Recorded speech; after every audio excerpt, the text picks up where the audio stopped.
Hello, everyone. It's very odd. Hold it. Yeah, okay. 1 second. We're trying to actually get this to work. Uh-huh. Oh, wonderful. Yes? Okay. Yeah. Now, how do I make this a little bigger here so I can... Click it. Click this? I think so. Oh, okay. Sort of. Not really. This is a video. Mm-hmm. Instead, I need the live stream. This is live stream. Oh. Is it? Really? Mm-hmm. Uh-oh. Yeah. Okay.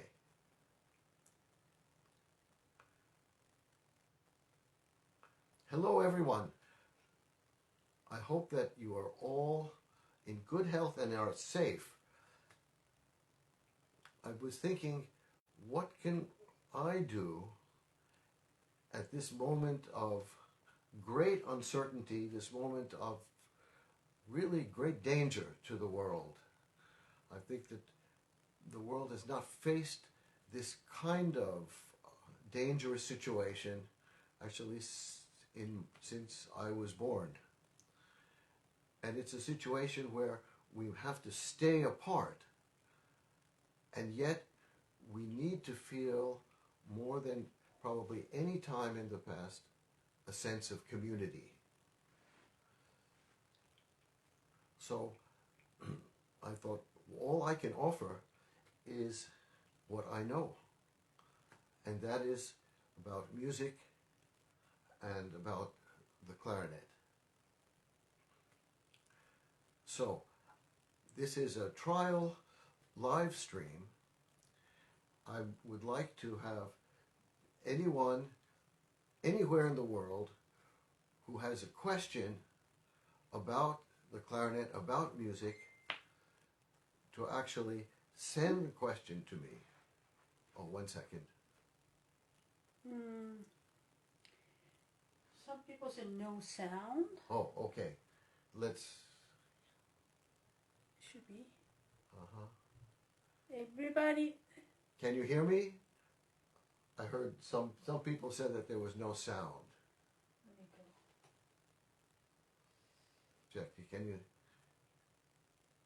you hear me? This is still an experiment with very primitive materials.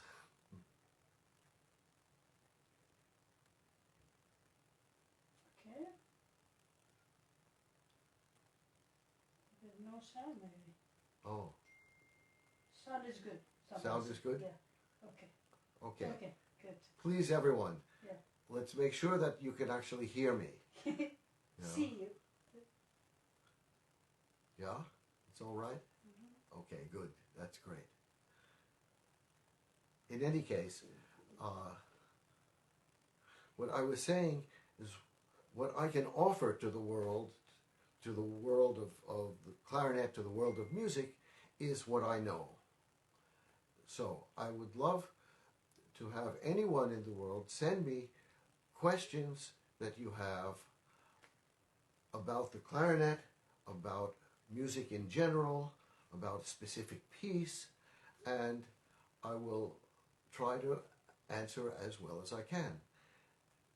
And as this goes on, perhaps we can even have a kind of quasi-discussion where you can actually type in a response while I'm talking, and I will read that response and try to answer it, or maybe someone else who is watching can answer. This is just a 1 second. Oh, okay. Things will get better. But this is just a trial, and the time is also not set. We just decided on this time, as particularly as a kind of arbitrary time of day. I would like to have it, I think, more in the morning, Eastern time or New York time. That would be, let's say, about 10 o'clock. I think if we have it 10 o'clock in the morning, I can reach most people throughout the world. So I would like you to respond to this and let me know if that actually makes sense to at least a majority of the people watching, of all of you who are watching. Yeah, 1 second. Okay, the sound is still okay? Yeah, all right.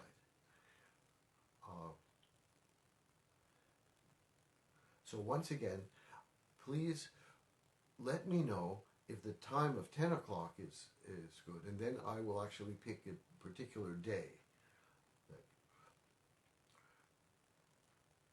Okay, and this is a great opportunity for all of us throughout the world to actually come together, even though physically we have to be as far apart as possible.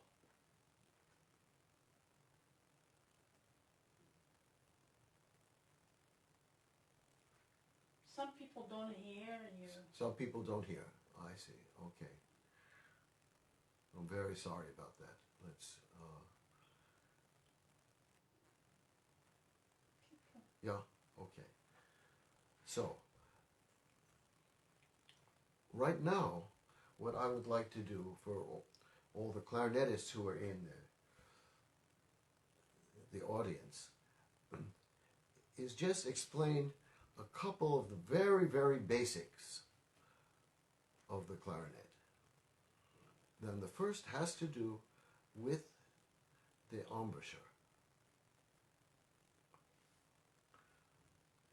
And the embouchure has been a subject of, I think, great misinformation and misunderstanding, I should say. And the important thing to know about the embouchure, first of all, is that the embouchure is not a thing, it is not a state, it is actually an action. And to illustrate this, I have very simple this rubber band. See, if I hold the rubber band like this, even though it looks like I'm doing nothing, in fact there is great force involved in trying to maintain this kind of pulled openness. If I release the force, it goes back. And this is essential to know for the embouchure, so that what we feel here is like the mouth here is a rubber band. And you stretch that rubber band like that. Okay. And this actually is an exercise I have. This is the very first exercise that I would give to you. You just take the rubber band and first you pull like that, so you feel what's happening, and then you need imagination. So you take the here and you feel that this is the muscles right around here. You pull this way,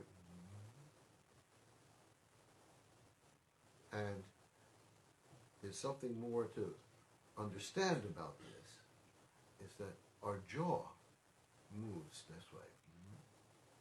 So there's actually one direction, kind of one directional motion that we do. Otherwise, of course, you have to move your whole head up like this. So that doesn't quite make sense. So so you feel the strength of this pull this way.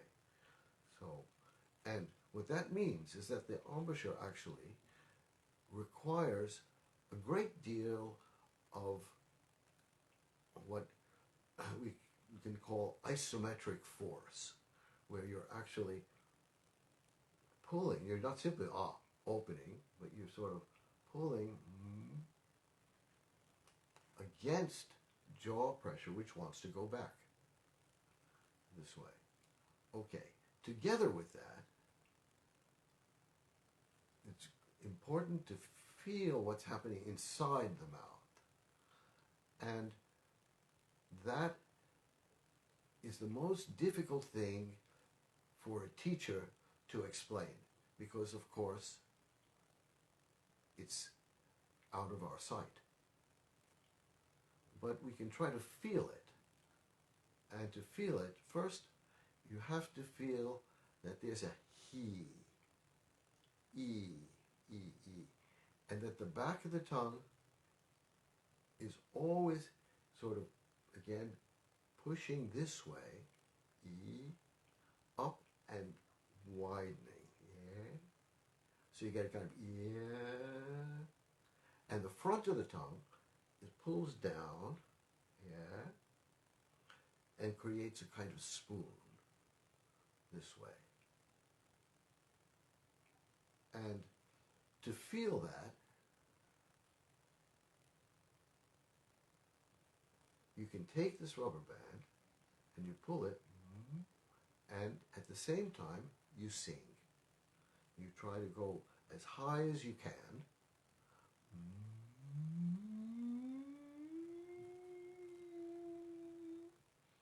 Like that. If you can go higher, of course. And you will feel that the tongue is also pulling this way, just like the rubber band is doing. And just like the front of your mouth is doing.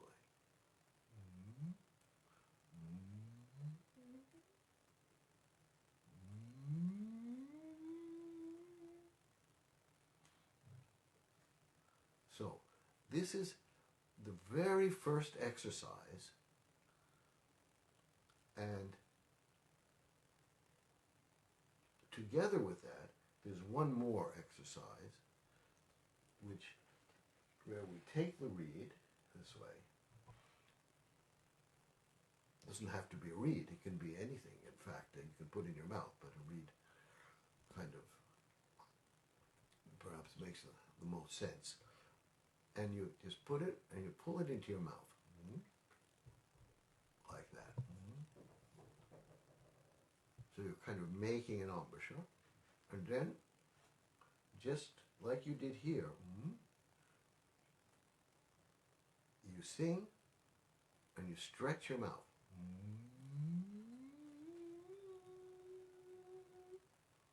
And what is most important is that the reed,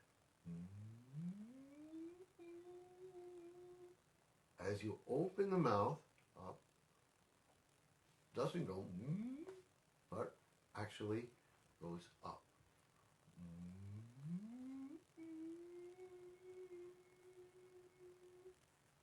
This way.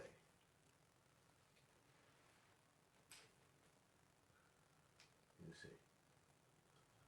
Then you take the clarinet and let's say you just play a note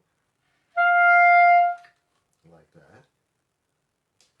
Then you do your exercise.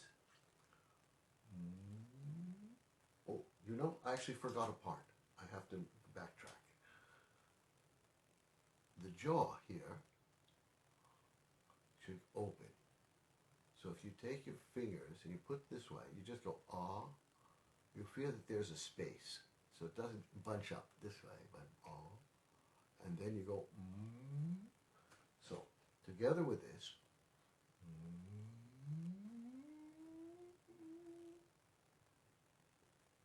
this opens up here as everything pulls this way. And at the same time, you make sure that the reed goes up as much as possible.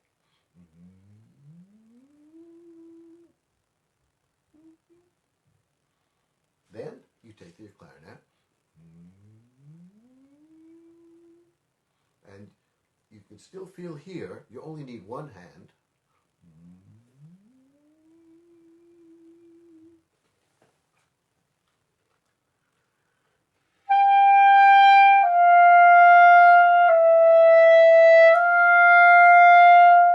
And then you play just a note, and you feel how the air moves through the instrument this way. I'm sure that many of you will have questions about this, And please feel free to write them down, and I will actually try to explain in more detail. You message. Do I have a message? No, message. Where? Send a message. Oh, send a message. Yeah. I will become a little more adept at this next time. This is a trial run, as I said. Okay. Then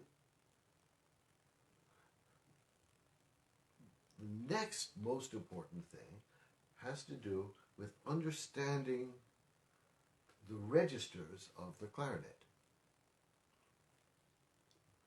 And for that, we have to go to the Harmonic Series. Here, we have the piano. Can you still hear me if I'm over here? Yes. Okay. So let's say we have one note.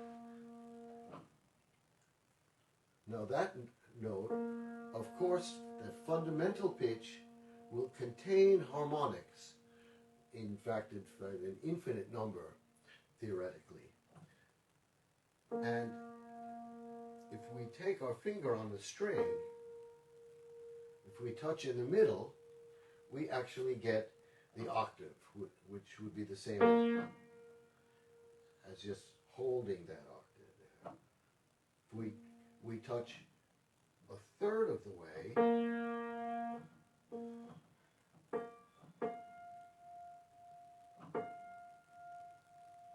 we get the octave in the fifth. A fourth of the way, we get 2 octaves.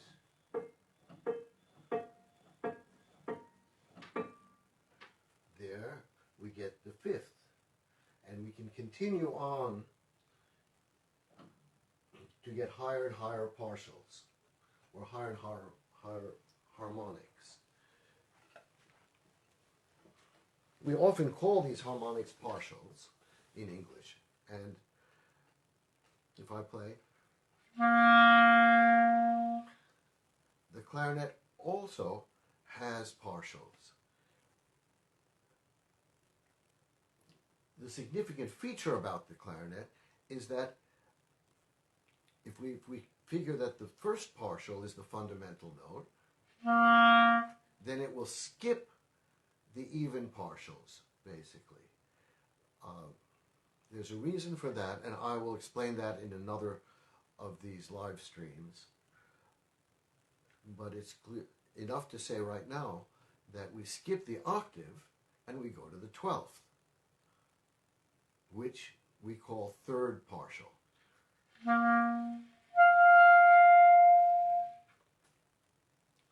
And then we will skip the fourth partial, which is 2 octaves, and go to the fifth.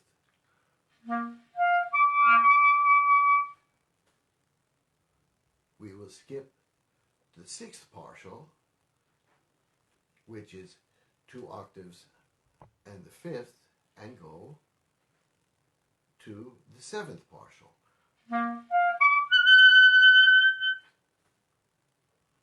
And on we go to the ninth partial, 11th, etc., etc.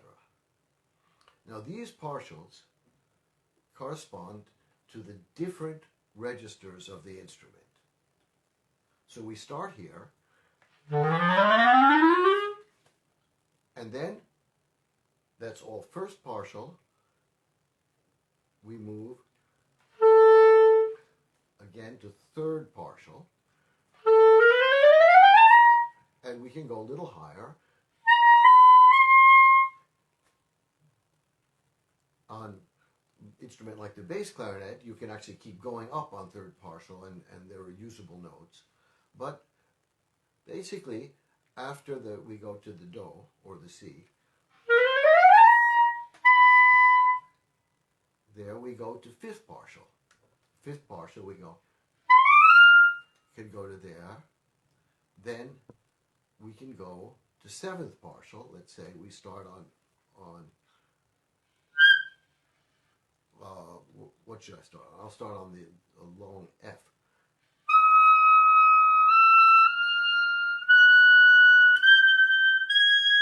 That's all seventh partial. Then we can go to ninth partial. 11.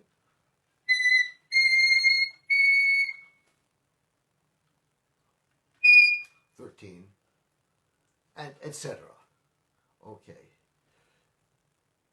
Now, this gives you kind of schema of what is happening with the clarinet. Uh-oh. Okay, that's good.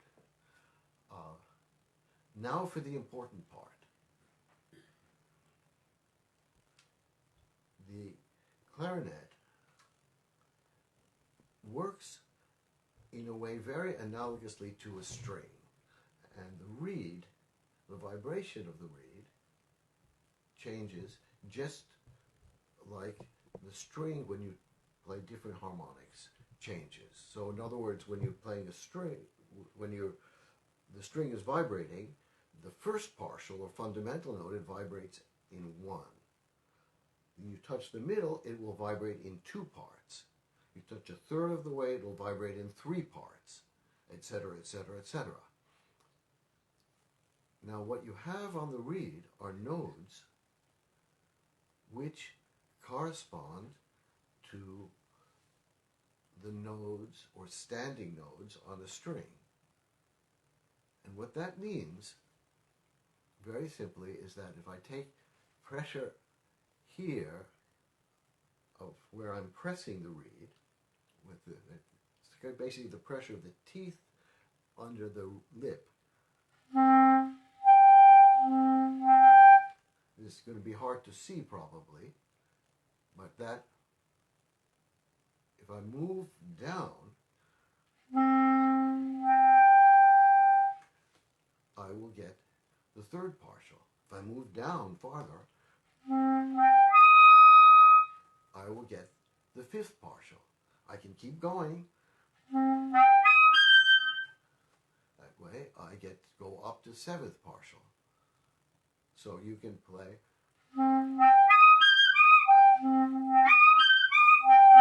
See, what I'm doing is I'm just playing a D, for instance, here, and I'm just holding it down, not using register key or anything like that.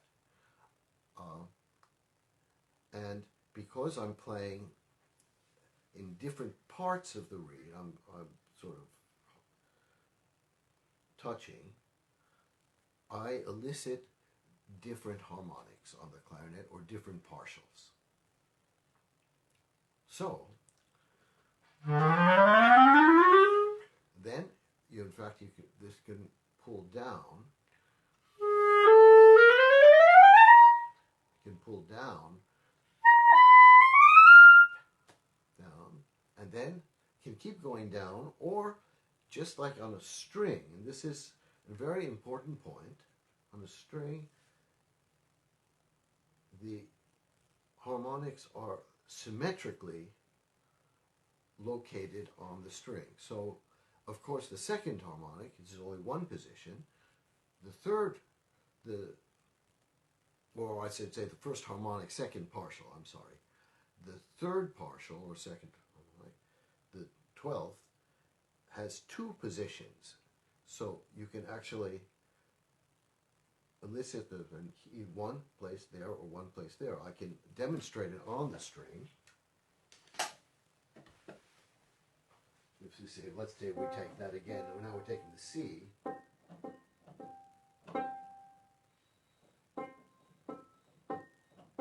There.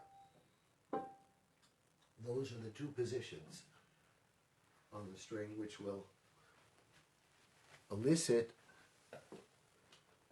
the third partial. So you can actually, when you're playing, go one way or the other. And how you do that will depend on your mouthpiece and your mouth, etc., etc. The important thing is to experiment with that.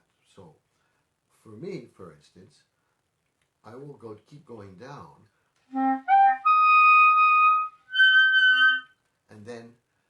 go to seventh partial, most of the time I go up again.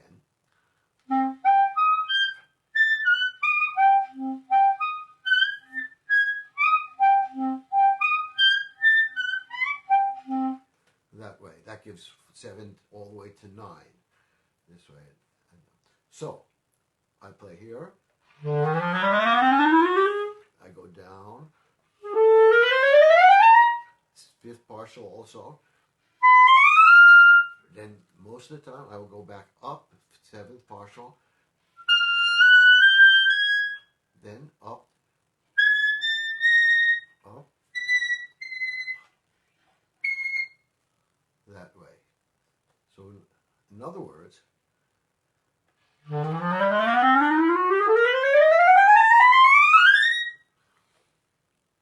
I can go throughout all the registers in a very even, easy way, because I know where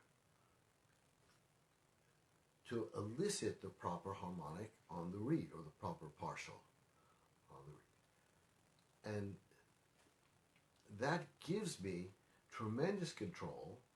So if I'm playing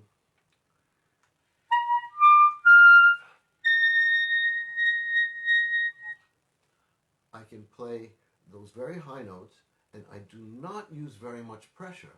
I use a very exact position. So, again,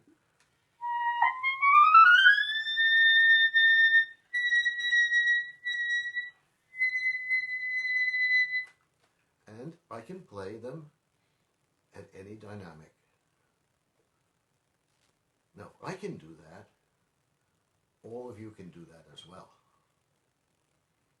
So I think that this is what I will talk about today as a kind of introduction to what I hope this live stream will be. And what I'm hoping is that in the next live streams, while I'm actually explaining or speaking, you will actually give me comments, and we can in fact even have a discussion about all of this.